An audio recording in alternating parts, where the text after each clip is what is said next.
So much for being with us. Thank you. I enjoyed it. Just a reminder that you are listening to the Scholar Circle and the Insighters, insight into today's most pressing issues, and I'm Maria Armoudian. We spend the rest of the hour discussing a disturbing trend of increasing numbers of school children being conditioned for the criminal justice system. What might it mean for society, and how should the situation be addressed? We turn now to Kim Socha, Regional Director for the organization Save the Kids, which works particularly with youth in the criminal justice system in mentoring, teaching, and helping them find new ways of engaging with others. Welcome, Kim Socha. Thank you for having me. We've been talking about school children ending up in the justice system rather than in the schools. Do you have some sense of how large this problem is and how it's changed over time? It is a problem that's really existed since school integration, and it's something that has only increased probably since the 80s and the war on drugs, when more individuals from urban communities were being convicted of drug-related crimes. And drugs, of course, had a very negative impact in inner cities throughout the United States as well. So it's at that time that there were, as the prison population started to grow, this, what is commonly referred to as the school-to-prison pipeline, was also established, where, let's say in certain situations, a child, if something happened at school and he or she got in trouble, it would be something that the administration of the school would take care of. Maybe the parents would be called. But what began to happen was, and it's happening more and more, is police officers are called in. There's actually security on campus, and then that developed into metal detectors on campus and things such as that.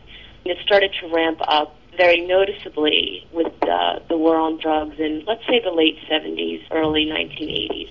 I know that for the state where I currently live, and that's in Minnesota, about 40% of African American youth aren't graduating from high school, and a very large percent of them are winding up in the criminal justice system in some way, either in juvenile detention facilities or headed to adult detention facilities. The program that you're involved with, called Save the Kids, is trying to teach children how to use nonviolent methods. There's a lot of organizations out there that are dealing with preventative issues, which is wonderful, and we support that and take part in that as well. But really, our main focus is on kids who are already in the juvenile justice system. So what we do is try to do some group building activity and work with them once they've already entered the criminal justice system.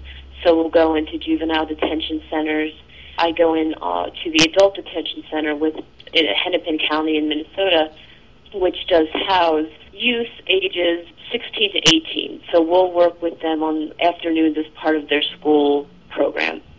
And then with the juvenile detention center at Hennepin County, and again, Save the Kids is national. I'm just talking about what I'm doing regionally. They'll kind of go in and do these activities and talk to the youth about what got them there, but try to also have play games and do fun things, offer different ideas and alternatives to acting out violently.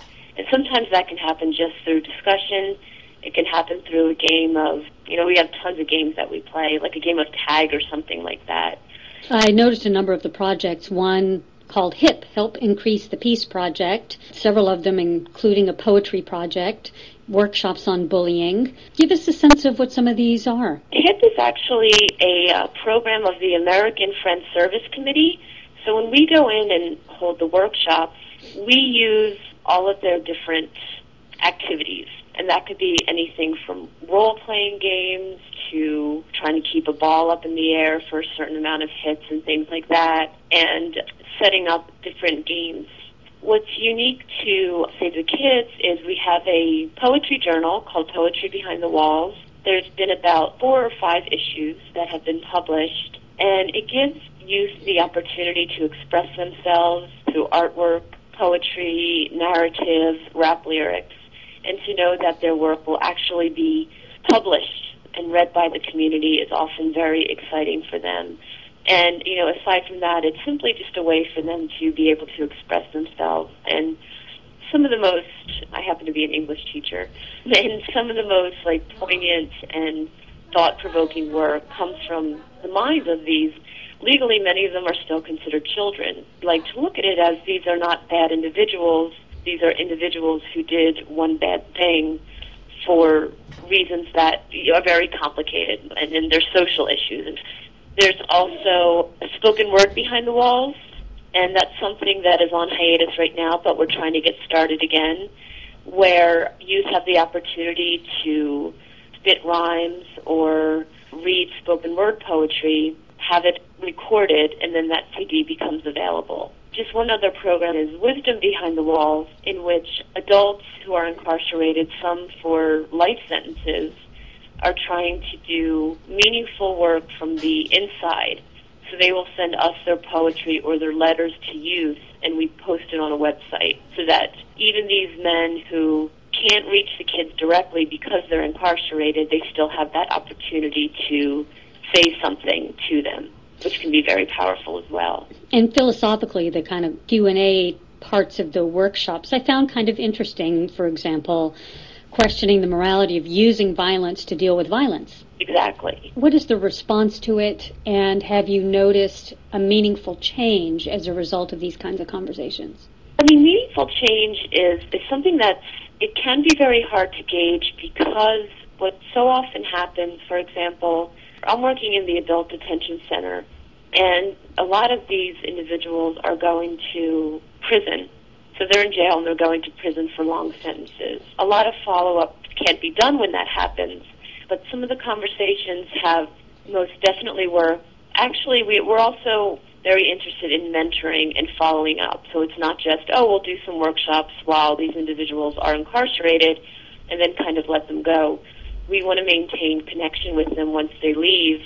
Quite a few of them have stayed in touch. Some have even gone on in the New York area to become mentors to other youth. And then sometimes kids who have been through the system, have a little bit more credibility than, let's say, somebody like me who looks like the average teacher that they're used to, dealing with, and maybe who they had problems with when they were in school.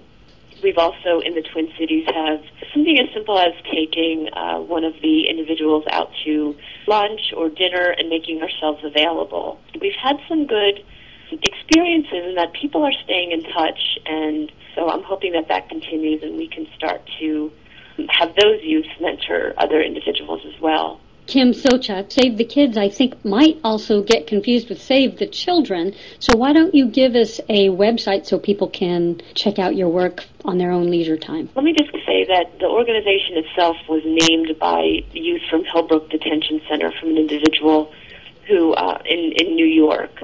So this idea of saving, we don't believe we're saving anyone, we're helping, but one of the kids actually named the group.